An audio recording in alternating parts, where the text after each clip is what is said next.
Bueno, vámonos de lleno a esto que, bueno, pues cada vez se está, hablando de muchas personas que conocemos, cercanas a nosotros, pues que se están contagiando y contagiando de alguna enfermedad respiratoria. Por ejemplo, en Jalisco ya hay más de 46,000 personas que han dado de positivo a este tipo de infecciones, de enfermedades respiratorias agudas. Ese estado es la tercera entidad a nivel nacional con más contagios. Y una de las enfermedades más comunes es justamente la influenza, con 167 casos durante la temporada invernal. Así que si usted no se ha vacunado, de verdad acuda a algún centro médico, o bien puede también ir a la farmacia para que le pongan esta vacuna. Y mientras tanto, en Veracruz, bueno, pues de acuerdo también con datos de algunos hospitales privados en ese estado, los contagios por rinovirus pues cada día van en aumento más y más. Y es que este virus pues es el responsable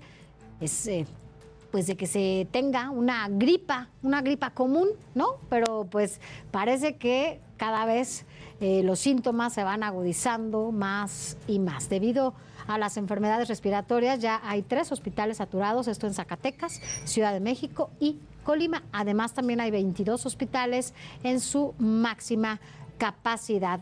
Vamos a insistir sobre todo en las recomendaciones para prevenir este tipo de enfermedades respiratorias y recomendaciones que dan siempre los especialistas, los que saben de todos estos temas. Y es, como lo hicimos incluso durante la pandemia, evitar ir a lugares muy concurridos, usar cubrebocas, lavarse las manos frecuentemente, no automedicarse y sobre todo, si está tosiendo, estornudando, si tiene algún síntoma, si está enfermo, pues no exponga a los demás.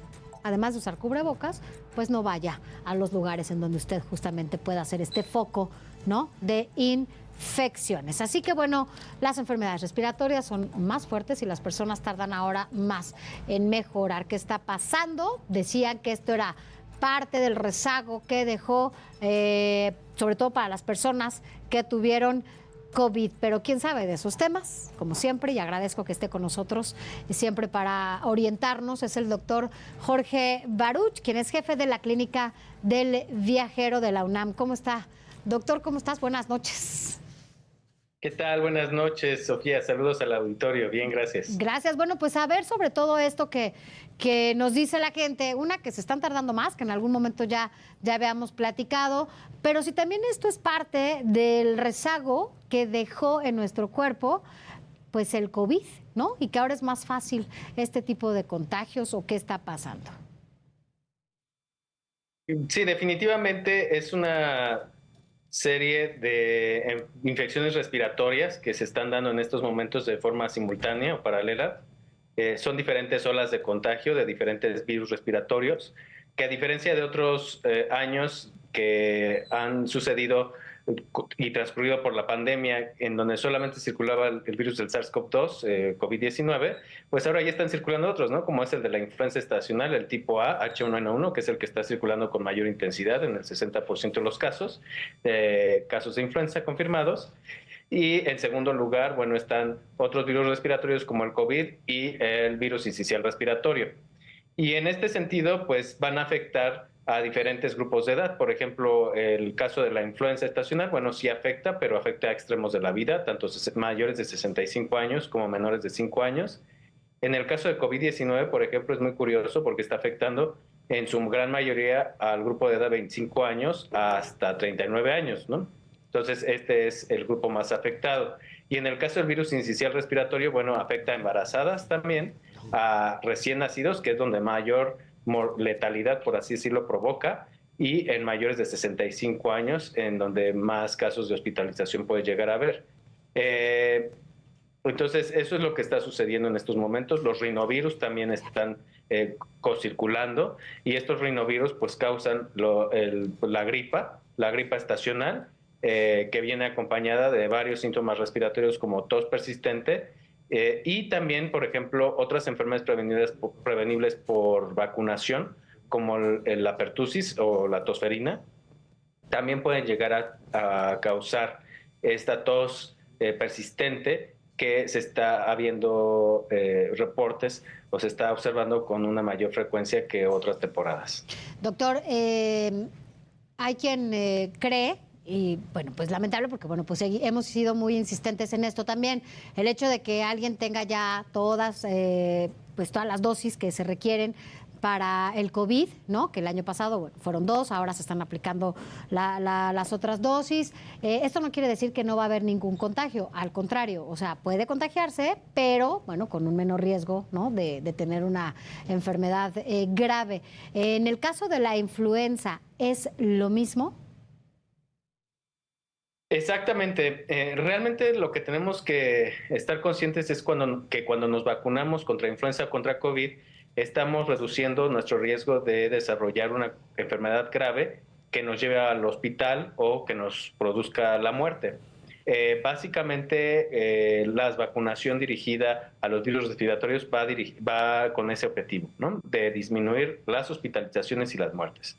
Ahora, si estamos hablando de disminuir los contagios, el riesgo de contagio, pues es más bajo. Por ejemplo, en el caso de la influenza, ronda entre el 60 y el 70% en cuanto a la reducción del riesgo cuando uno se vacuna. Y en el caso de COVID es muy similar. Con esta vacuna de COVID actualizada, con la variante de Omicron XBB, que es Pfizer o Moderna, estamos hablando que el riesgo disminuye en 68% para el riesgo de contagio. Obviamente es mucho mayor en la protección para hospitalizaciones, que estamos hablando de un 92 a un 95% de disminución del riesgo de hospitalización por COVID, como el de influenza, que es similar. Entonces, definitivamente la vacunación es justo para disminuir nuestra severidad en caso de enfermar, y por eso es muy importante que aquellos grupos más vulnerables a las complicaciones, como son los extremos de la vida y las personas con alguna enfermedad preexistente, pues sean las que con mayor énfasis se tienen que vacunar, ¿no? Ahora, también es lamentable, y como lo ha dicho la Organización Mundial de la Salud, que se estén presentando casos de hospitalización de enfermedades prevenibles por vacunación. Por ejemplo, por solamente decir, en la primera quincena de enero, la Ciudad de México apenas llevaba un 60% de cobertura de la campaña de vacunación contra influenza. Querétaro un 80%, el Estado de México un 72% de su campaña. Entonces, son cifras muy bajas, son proporciones bajas, siendo que ya estamos prácticamente pues en febrero, Claro. casi por finalizar la época de circulación intensa de virus. Y dime, y algo, doctor, porque entiendo que, por ejemplo, cuando hablamos de la influenza, bueno, ¿cuántas dosis deben aplicarse por vacuna? Es decir, no sé si será en enero y en diciembre, o a principios, a mediados, ¿cuántas dosis se tienen que aplicar de cada una de estas vacunas al año? Para el caso de la influenza, cada temporada se tiene que aplicar una vacuna, porque la vacuna se va actualizando con las variantes más letales de la temporada.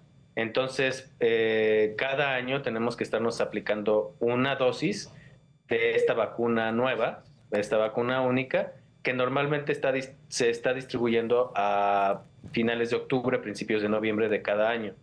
En el caso de los niños de 6 meses a 9 años de edad, si es la primera vez que se vacunan contra influenza, se tienen que poner una segunda dosis o un refuerzo a las 4 semanas, porque pues es su primera vez y ese es el esquema que aplica para ellos.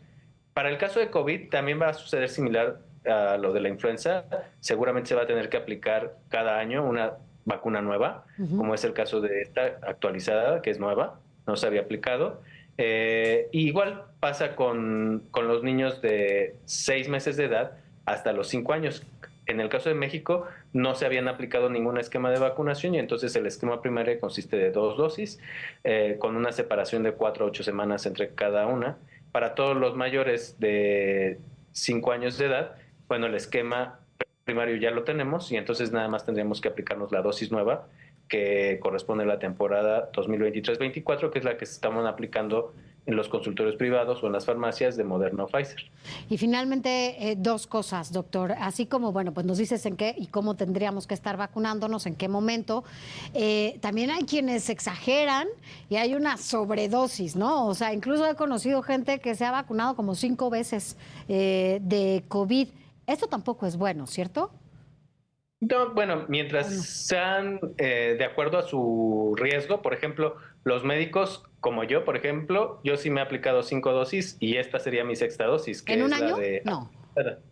No, a lo largo de la pandemia, porque pues soy un médico de primera línea que pues desde el inicio estuvo coordinando un centro de diagnóstico COVID en constante contacto con casos. Entonces, siempre que salían las vacunas actualizadas me las tenía que poner y el esquema ha sido siempre actualizado hasta pues que salga la nueva actualización, pues sí habría que ponerlo. Y esto coincide también no nada más con el personal de la salud que debe de estar actualizando su esquema, sino también con las personas mayores de 65 años que deben estar muy al pendiente y actualizarlo en cuanto salga una actualización, y las personas menores de 65 con algún factor de riesgo, por ejemplo, personas con hipertensión, con diabetes, con obesidad, con síndrome de Down, con VIH, con insuficiencia renal crónica, con algún tipo de hepatitis crónica. Esas tienen mucho mayor riesgo, casi de 1.6 hasta 8 veces más riesgo de hospitalizarse, a pesar de haber recibido su esquema primario de vacunación. Entonces tienen que estar actualizando constantemente